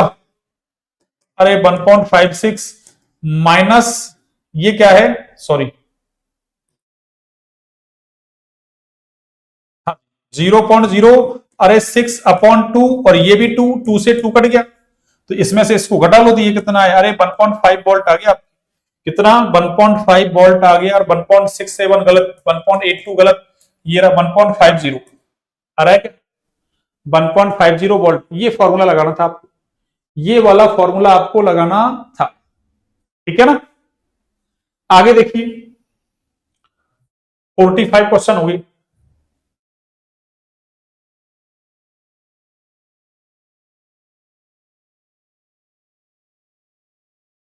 चलिए देखिए, इसको देख लो, देखिए थर्मो का सवाल है आपके, थर्मोकेमिस्ट्री का। निम्नलिखित अभिक्रिया के लिए एंथैल्पी परिवर्तन है, CH4 प्लस Cl2 से CH3Cl, और ये HCl बना रखा है देखो। अरे मैं इसको लिखना चाहूं तो ऐसे लिख दूं, H और Cl के बीच एक बॉन्ड है, और CH3Cl तो ऐसा है ना आपकी, अरे CH3Cl तो ऐसा है H, ये आपके H, और ये आपके H, और ये क्या है Cl। और ऐसे CH4 तो आप जानते हैं CH, और ये H, और ये H, और Cl तो देखो ऐसे है Cl और Cl। क्यों, इसने हमको बंद एंथैल्पी दे रखी है, आगे क्या दे रखी है, बंद एंथैल्पी दे रखी है, किस किस की, देखो CH बंद की दे रखी है, ClCl बंद की, CCl बंद की, HCl बंद की, और हमसे पूछ रहा है अभिक्रिया एंथैल्पी यानी एंथैल्पी परिवर्तन क्या होगा, यानी डेल्टा H पूछ रहा है हमसे इस रिएक्शंस की क्या, अरे एंथैल्पी चेंज क्या होगा। तो देखो हमारे पास क्या होगा, अरे डेल्टा H बराबर क्या होगा, तो बंध एंथैल्पी दे रखी है हमको, क्या दे रखी है, बंध एंथैल्पी। और जब भी हमको बॉन्ड एंथैल्पी दे दे, बंध एंथैल्पी बोल दो या बंध वियोजन एंथैल्पी बोल दो, delta H dissociation, delta H dissociation आपको क्या करना, रिएक्टेंट में से प्रोडक्ट की घटानी है आपको, ठीक है ना। तो क्या लिखूंगा मैं, डेल्टा H, चाहो तो आप डिसोसिएशन लिख सकते हो, डेल्टा H डिसोसिएशन किसकी, अरे रिएक्टेंट की, माइनस अरे डेल्टा H डिसोसिएशन किसकी, अरे प्रोडक्ट की, ये लो। तो क्या होगा देखना आप, हाँ जी, रिएक्टेंट में कौन कौन है देखो, अरे रिएक्टेंट तो ये दोनों हैं और प्रोडक्ट वो दोनों हैं। अब रिएक्टेंट में कौन है देखो, अरे रिएक्टेंट के अंदर देखो 4 CH बॉन्ड है और इसने हमको एक CH बॉन्ड की दे रखी है, कितने की, एक CH बॉन्ड की। तो क्या करूंगा मैं, अरे 4 इंटू एक CH बॉन्ड कितना है, या ऐसे लिख दूं मैं, डेल्टा H किसकी, अरे डिसोसिएशन किसकी, सी है, या इतना ना डीपली क्यों करो आप, देखो सुनो डायरेक्ट वैल्यू रखते हैं, अब इतना तो आपको पता है ना, तो मैं बोल रहा हूं ऐसे है ना, अरे यहां से क्या होगा, डेल्टा H, अब रिएक्टेंट में कौन है, एक तो ये एक ये, या 4 CH बॉन्ड है, वहां एक CCl बॉन्ड है। तो क्या करो आप, अरे क्या करो आप कि एक CH बॉन्ड की कितनी है, अरे एक CH बॉन्ड की 416.2 है आपकी, ऐसे कितने CH बॉन्ड है, 4, प्लस क्या करो, एक CCl बॉन्ड है, तो एक CCl बॉन्ड की कितनी है, अरे 242.7। तो ये तो होगी डेल्टा H डिसोसिएशन किसकी, रिएक्टेंट की, minus delta H dissociation product की, देख लो तो प्रोडक्ट में देखो 3 तो CH बॉन्ड है, अरे 1 2 3, और एक CCl बॉन्ड है, और एक क्या है, HCl बॉन्ड। तो क्या करो आप, अरे CH बॉन्ड की तो कितनी है, वही 416.2, और ऐसे कितने CH बॉन्ड है, अरे 3, प्लस CCl बॉन्ड की देखो, ClCl बॉन्ड की कितनी है, 242 पॉइंट, अरे 7, ये तो है, सॉरी सॉरी सॉरी, उधर CCl बॉन्ड नहीं है ना, CCl बॉन्ड तो है, ClCl नहीं है, CCl बॉन्ड, अरे एक C और Cl के बीच है, तो CCl बॉन्ड की कितनी है, 330, CCl बॉन्ड की कितनी है, अरे 330.5, प्लस एक कौन है अपने पास, HCl बॉन्ड, HCl बॉन्ड की कितनी है, अरे 430.9, ये लो। तो ये रिएक्टेंट की आ गई, ये प्रोडक्ट की आ गई। अब आपका काम क्या है, इनको मल्टीप्लाई करें, जोड़ें, इसको जोड़ें और इसमें से घटा दें, आप इसमें से आप घटा दें, तो क्या होगा देखना आप, अरे वैसे देखें घटाएं तो देखो आप, अरे इधर मैंने क्या कर रखा, देखो 416.2 गुना 4, और इधर 416.2 गुना 3,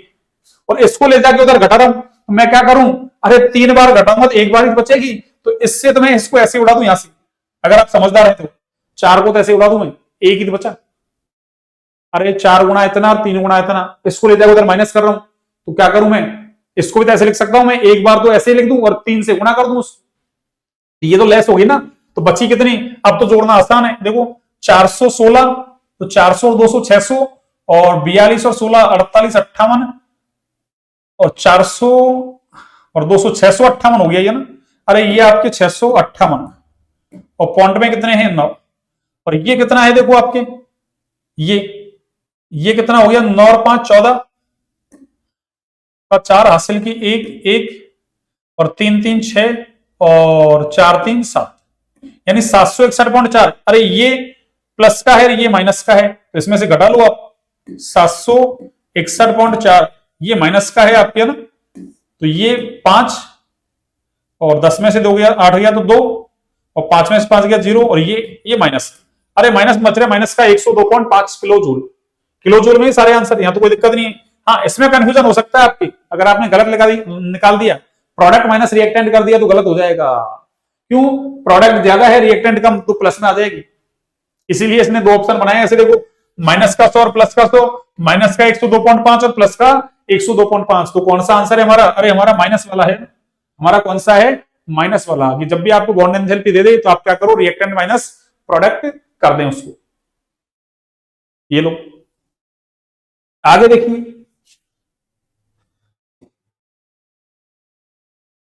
हाँ जी, इसको देखिए आप,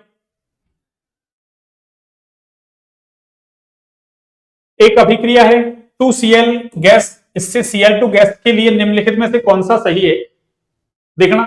अरे दो क्लोरीन के परमाणु हैं और वो मिलके क्या क्लोरीन का एक अणु बना रहे हैं, यानी यहाँ पे बॉन्ड फॉर्मेशन हो रहा है। अरे Cl बॉन्ड बन रहा है किससे? दो क्लोरीन परमाणुओं से। और जब भी बॉन्ड फॉर्मेशन होता है उस दौरान एनर्जी निकलती है, और एनर्जी निकलती है तभी क्रिया उष्मा छेपी, तो डेल्टा एच कैसा होगा? नेगेटिव। इसका मतलब डेल्टा एच धनात्मक, ये तो गलत। डेल्टा एच ऋणात्मक, हाँ ये हो सकता है, देखते हैं। डेल्टा एच धनात्मक, फिर से धनात्मक दे दिया, इसका मतलब गलत। और ये दोनों ऋणात्मक, इसको भी सोच सकते हैं। अब हम देखते हैं डेल्टा एच क्या होगा, देखना। अरे इधर दो कण है आपके, उधर एक बन रहा है। अरे इधर दो, स्टैग्मेंट्रिक गुणांक दो है ना, दो से एक बन रहा है, कणों की संख्या घट रही है, नंबर ऑफ पार्टिकल्स घट रहे हैं, तो क्या होगा? रैंडमनेस भी घटेगी, और रैंडमनेस घटेगी तो डेल्टा एच कैसा होगा? नेगेटिव ही तो होगा। इसका मतलब डेल्टा एच भी नेगेटिव और डेल्टा एस भी नेगेटिव है, तो ये कहां है ऑप्शन में? अरे इस ऑप्शन में है। इसका मतलब ये ऑप्शन भी क्या है आपका? रॉन्ग। ऐसे आपको सोचना है। अगला देखिए 48, देखिए थर्मो के क्वेश्चन है ना, ज्यादा टिपिकल नहीं है ऐसे, थर्मो के क्वेश्चंस ज्यादा टिपिकल नहीं है। देखिए इसको भी देखिए, निम्नलिखित ताप रासायनिक आंकड़ों से 25 डिग्री सेल्सियस पर OH माइनस की संभवन ऊष्मा, तो उसको संभवन ऊष्मा बोल दो आप, या इसको आप एंथैल्पी ऑफ फॉर्मेशन यानी निर्माण की एंथैल्पी, संभवन एंथैल्पी, या इसी का ही नाम क्या है? अरे विरचन एंथैल्पी, विरचन एंथैल्पी, या निर्माण की एंथैल्पी कह दो, एंथैल्पी ऑफ फॉर्मेशन। और ये हम एक मोल के लिए है ना डिफाइन करते हैं, किसके लिए? 1 मोल के लिए, कि 1 मोल है ना आपके कंपाउंड का फॉर्मेशन होना चाहिए किससे? अरे उसके स्टेबल, मतलब उसके एलिमेंट जो सबसे स्थायी रूप में हो ना, यानी स्टेबल एलिमेंटल फॉर्म से होने चाहिए क्या? एक मोल कंपाउंड का फॉर्मेशन उस दौरान, अरे जो भी एंथैल्पी में चेंज होगा वो क्या है आपके, या उस दौरान जो भी है ना, ये एंथैल्पी चेंज नेगेटिव होता है, उस दौरान जो भी ऊष्मा निकलेगी वही क्या आपकी संभवन ऊष्मा, या विरचन एंथैल्पी, कुछ भी कह दो आप, ये निर्माण की एंथैल्पी। तो हमसे OH माइनस बनवा रहा है, ठीक है ना, OH माइनस की संभवन ऊष्मा। अब देखना, अरे जो हमसे पूछे ना कि एक मोल कंपाउंड का फॉर्मेशन करना है, उसको तो आप इधर ही रखें, किधर? प्रोडक्ट की तरफ बनाना नहीं, तो अब बनेगा किससे? देखो एक H चाहिए, एक ऑक्सीजन, अरे तो देखो हाफ H2, यानी इसके मोस्ट अबंडेंट, यानी ज्यादा मात्रा में पाया जा रहा है, या फिर मोस्ट स्टेबल एलिमेंटल फॉर्म से क्या होना चाहिए? उसका फॉर्मेशन होना चाहिए। तो देखो हाइड्रोजन, एक तो हाइड्रोजन चाहिए, एक ऑक्सीजन चाहिए इसमें हमको, एक हाइड्रोजन एक ऑक्सीजन। तो देखो हाइड्रोजन तो क्या है आपकी? अरे गैसियस फॉर्म में मिलती है, और ऑक्सीजन भी कैसी? अरे गैसियस फॉर्म में मिलती है आपकी, ऐसे।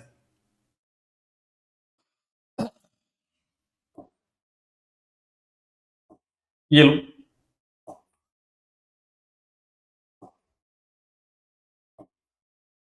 हाँ जी,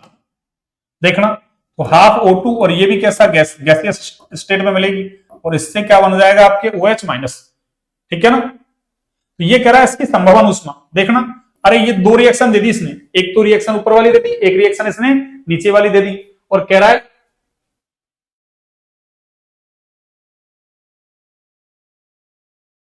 ये रिएक्शन देखो आप, इसने क्या रखा है? देखो डेल्टा HF0H+ के लिए, यानी H+ की जो निर्माण एंथैल्पी है कैसी? H+ वाली निर्माण एंथैल्पी वो कैसी है? अरे जीरो है वो, है ना। H+ की निर्माण एंथैल्पी कैसी है आपके? जीरो, यानी जो स्टैंडर्ड स्टेट में होते हैं ना उनकी एंथैल्पी फॉर्मेशन क्या है? अरे IUPAC ने जीरो मान रखी है ना। स्टैंडर्ड स्टेट की क्या एंथैल्पी फॉर्मेशन होती है, वो क्या है आपके? जीरो। तो इसने डेल्टा HF0 किसके लिए? H+ के लिए, ये क्या दे रखी है? जीरो। अब देखो इस रिएक्शन को अगर देखें अपन, तो अपन को OH minus right hand side में चाहिए, तो देखो राइट में तो चल रहा है, अरे इधर है ना राइट में, और देखो अगर मैं इन दोनों को ऐड कर दूं तो देखना, अरे ये राइट में है, ये लेफ्ट में, ये तो कट जाएगा, कट जाएगा क्या? आगे देखो, भाई ये एक H है, इधर H2 है, हाफ O2 चाहिए हमको, देखो हाफ O2 तो है, और इधर OH माइनस चाहिए, OH माइनस तो है हमारे पास, ये लो, ठीक है ना, हाफ O2 है हमारे पास। और देखो वैसे देखा जाए,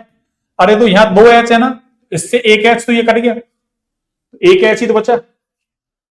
H+, अरे हाफ O2 मिला के क्या हो गया? OH माइनस हो गया ना। इसका मतलब अगर दोनों रिएक्शंस को ऐड कर दें अपन, उससे क्या होगा, अरे OH माइनस की एंथैल्पी ऑफ फॉर्मेशन, यानी OH माइनस की रिएक्शन आ गई ना, किसकी फॉर्मेशन की, भाई वन मोल का फॉर्मेशन होना चाहिए, तो वन मोल ही बन रहा है, कोई दिक्कत नहीं है। किससे, उसके जो सबसे ज्यादा ना मोस्ट स्टेबल जो एलिमेंटल फॉर्म है उससे, उसी से हो रहा है। तो देखिए अब इसका मतलब दोनों को जोड़ा है, तो दोनों रिएक्शंस को मैं क्या करूं, अरे डेल्टा एच फॉर्मेशन के लिए क्या करूं मैं, इन दोनों रिएक्शंस को जोड़ दूं। कैसे, देखो वो कितना है आपकी 57.3 और प्लस ये कितना है आपकी माइनस का 285.9। अरे इन दोनों रिएक्शंस को जोड़ने पर जो पूछा है वही तो बन रहा है, मैंने दोनों रिएक्शंस की जो एंथैल्पी चेंज है इसको क्या कर दिया, मैंने जोड़ दिया। तो यहां से क्या होगा, देखो अब कितना हो जाएगा आपकी, इससे घटाएं आप तो कितना है, देखो अरे 285.9 और इसमें से घटाएंगे 57 पॉइंट कितना 3, तो ये 6 और ये 8 और ये 2 और ये 2, यानी माइनस का है ये ना, तो माइनस का 228.6। अरे इतनी क्या आ जाएगी इसकी एंथैल्पी ऑफ फॉर्मेशन, देख लो delta H F naught OH minus aqueous कितना है 22.86 किलो जूल, ये तो गलत है, ये भी देखो 22.86, 222.8, ये 228.6 भैया, 228.6, तो 228.6 तो ये रहा, अरे 228.6 तो हमारा ये रहा, 228.6 किसमें, माइनस में होना चाहिए, क्यों, अरे ये माइनस में है ना, तो प्लस माइनस, तो प्लस माइनस माइनस हो गया ना, अरे प्लस माइनस क्या हो गया आपके माइनस, तो ये आपको आना चाहिए ऐसे। अगला देखिए, तो आयनिक स्ट्रेंथ, इससे भी सवाल आता है, अरे इससे भी सवाल आता है, कई बार सवाल आ गया इससे भी, ये भी इंपॉर्टेंट है आपको, ये भी आपके इंपॉर्टेंट है, ठीक है ना, इससे भी कई बार सवाल आ गया। देखो 25 डिग्री सेल्सियस पर 1 गुना 10⁻³ अरे 1 गुना 10⁻³ का मतलब 10⁻³ ही है वो, आपकी इच्छा एक को लिखे तो लिखे, नहीं कोई जरूरी नहीं है, वो तो कंफ्यूज करने के लिए है ना। मोलर की सांद्रता युक्त Na2SO4 के जलीय विलयन का आयनिक सामर्थ्य, देखो अरे Na2SO4 का जलीय विलयन दे रखा है, चलो या नीचे कर लेते हैं इसको, तो Na2SO4 दे रखा है, अरे Na2SO4 और इसकी कंसंट्रेशन कितनी है 10⁻³ m। अब देखो ये ब्रेक कैसे होगा, अरे ये ब्रेक कैसे होगा, देखो 2Na plus plus SO4 minus अरे 2, ऐसे ब्रेक हो गया ना, अरे ऐसे ब्रेक हो गया, ये ऐसे ब्रेक हो गया। अब देखना जब ये ब्रेक हुआ है तो देखना, अरे इससे Na2SO4 का 1 मोल लिया तो Na प्लस कितना बना 2 मोल, और सल्फेट तो वही 1 मोल ही बना, तो इसका मतलब जितनी इसकी कंसंट्रेशन है उसकी डबल कंसंट्रेशन तो इसकी हो गई, कितनी, अरे 2 गुना 10⁻³ m, और इसकी कितनी है, अरे इसकी तो वही 1 गुना 10⁻³ m, ठीक है ना 3 m, और चाहे तो इसको भी ये लो, इसके जैसा दिखाने के लिए 1 गुना कर देता हूं, गुणा करने से तो कोई फर्क नहीं पड़ रहा वैसे, एक से गुणा करो भाग लगाओ, उससे क्या फर्क पड़ रहा है। अब इसने पूछा जलीय विलयन की आयनिक सामर्थ्य, क्या आयनिक सामर्थ्य, देखिए आयनिक सामर्थ्य का फॉर्मूला क्या है सुनिए, अरे आयनिक सामर्थ्य बराबर होता है आपके 1/2 आपके C1 Z1² प्लस C2 अरे Z2², ये आपके आयनिक सामर्थ्य का क्या है फॉर्मूला। और अगर मान लो ऐसे 3 आयनों में टूटता आगे, मैं क्या करता, एक और लिख लेता C3Z3², 4 में टूटता तो C4Z4² कर देता, ठीक है ना। अब देखो Z1 Z2 तो पीछे जो अपन ने पढ़ा था चार्ज वैलेंसी, ये चार्ज वैलेंसी है, तो इसकी चार्ज वैलेंसी, अरे इसके ऊपर प्लस का एक चार्ज है, उसके ऊपर कितना है माइनस का 2, तो हमको तो केवल क्या मैग्नीट्यूड चाहिए 1 और 2, प्लस माइनस नहीं, तो रख दो यहां से वैल्यू। देखो अरे ये तो क्या है आपके 1/2 फॉर्मूले में चल रहा है, और C1 ठीक है ना, ये कंसंट्रेशन ये वाली, अरे C1 क्या है, मतलब ये कैटायन की कंसंट्रेशन हो गई, और ये C2 क्या है एनायन वाली कंसंट्रेशन, Z1 कैटायन की चार्ज वैलेंसी, और वो Z2 क्या है एनायन की चार्ज वैलेंसी, यानी कुल मिला के इसकी, अरे ये कंसंट्रेशन को चार्ज वैलेंसी से क्या करना है गुणा, तो करो देखो इसकी कंसंट्रेशन 2 गुना 10⁻³ और इसकी चार्ज वैलेंसी कितनी है, अरे इसका चार्ज तो एक ही है ना, तो 1 का स्क्वायर कर दो, प्लस C2 कितना है, देखो C2 1 गुना 10⁻³ अरे 3, और इसकी चार्ज वैलेंसी कितनी है 2 से मैंने गुणा कर दिया, तो ये कितना हो गया आपके, अरे ये तो 1/2 और ये बन गया आपके देखो 2 गुना 10⁻³ 1 से गुणा करेंगे कोई फर्क नहीं पड़ने वाला, तो ये -3 प्लस ये कितना देखो, अरे 2 गुणा 1 तो वही 2 गुणा 10 की घात कितना हो गया माइनस का, अरे 3। ये क्या गड़बड़ हुई है कुछ? अच्छा यहां गड़बड़ हुई है देखो, अरे ये स्क्वायर करना ना, Z2 स्क्वायर, तो 2 का स्क्वायर करना है, ये 2 का स्क्वायर, तो ये कितना होगा 2 का स्क्वायर करेंगे 4, और 4 गुणा 1 करेंगे तो 4 होगा ये। अरे ये कितना होगा बच्चों 4। अब तो कुछ नहीं है देखो, अरे 1/2, और देखो अरे ऐसी है ना वैज्ञानिक संकेतन में लिखी हुई संख्याओं को जब भी जोड़ते हैं या घटाते हैं तो पहले आधार बराबर करते हैं, तो आधार तो 10,000 -3 चल ही रहा है, अब जोड़ दो 2 और 4 6, तो ये पूरा क्या बन गया, अरे ये पूरा क्या बन गया बच्चों, ये 6 गुणा 10 की घात माइनस का, अरे 3, और 2 से इसको काट दो आप, जैसे ही 2 से काटेंगे तो ये 3, तो आपका आंसर क्या आ गया 3 गुणा 10 की घात माइनस का, अरे 3 आंसर आ जाएगा। ये कहां आ रहा है, अरे ये यहां आ रहा है, 3 गुणा 10 की घात माइनस का 3 आंसर आपका यहां पे आ रहा है। तो हमने 21 क्वेश्चंस कर लिए अभी, कितने 21, एक सेकंड, अब तक हमने 21 क्वेश्चंस कर लिए भैया ना, यानी 49 तक हम आ गए ना। अब देखो थोड़ा समय है ना ज्यादा हो गया ना, 12:15 बज चुके हैं ना, तो ऐसे करते हैं बाकी का जो पेपर है 49 तक आ गया पर, अब तो आपके 91 क्वेश्चन रह रहे हैं अभी तो आधे से भी ज्यादा है। एक क्लास कल थोड़ी बड़ी लेते हैं तो 4-5 क्लास तो उसमें लगी जाएंगी। देखो मेरा उद्देश्य क्या है आपको ना, अरे 1 बाय 1 करके सॉल्व है ना, बिल्कुल आपको ना एग्जाम पैटर्न को सॉल्व करा रहा हूं कि आप एग्जाम में आता है तो आपको कैसे सॉल्व करना है, नहीं बाकी तो है ना, अरे ऐसे और टीचर पहले से लिख के रखते हैं, बस फटाफट समझा दिए। यहाँ आपको मैं ना सब कुछ काटना पीटना सब कुछ है ना आपके सामने कर रहा हूँ, आपको एग्जाम में कैसे काटना पीटना है। अब काटना पीटना तो वैसे आपको आना चाहिए, पर तरीका कैसे लगाओगे, ठीक है ना, पहले से लिख के रख लूं फिर तो मैं करवा दूं उसको फटाफट, लेकिन उससे कोई फायदा नहीं है ना, ठीक है। चलिए तो आज की क्लास को यहीं तक रखते हैं बच्चों ना, क्लास अच्छी लगे तो क्लास को लाइक सब्सक्राइब शेयर करें भी, ज्यादा से ज्यादा शेयर करें क्लास को ना, ताकि और भी बच्चों को फायदा होगा ना, और भी बच्चों को फायदा हो। अभी तो अपन ने ये पहला पेपर उठाया अभी 2025 वाला, फिर बाकी सारे पेपर धीरे धीरे करके 1 बाय 1 करके फिर थ्योरी की क्लासे में लगाएंगे, ठीक है ना। इससे आपको एनालिसिस हो जाएगा कि भाई कैसा पेपर आता है फर्स्ट ग्रेड के अंदर, कहां से एनसीईआरटी से आ रहा है, कितना एनसीईआरटी से आ रहा है, कितना ऊपर से आ रहा है, ठीक है ना, क्यों 12th स्टैंडर्ड पे तो आपकी एनसीईआरटी कम की है।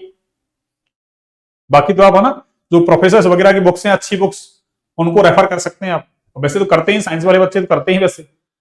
साइंस वाले तो रेफर करते हैं, एमएससी वगैरह करते हैं, तब आप नेटवेट की एग्जाम देते हैं तब वो तो रेफर करते हैं अच्छी बुक्स वगैरह, ठीक है ना। चलिए तो आज की क्लास को यहीं तक रखते हैं अपन।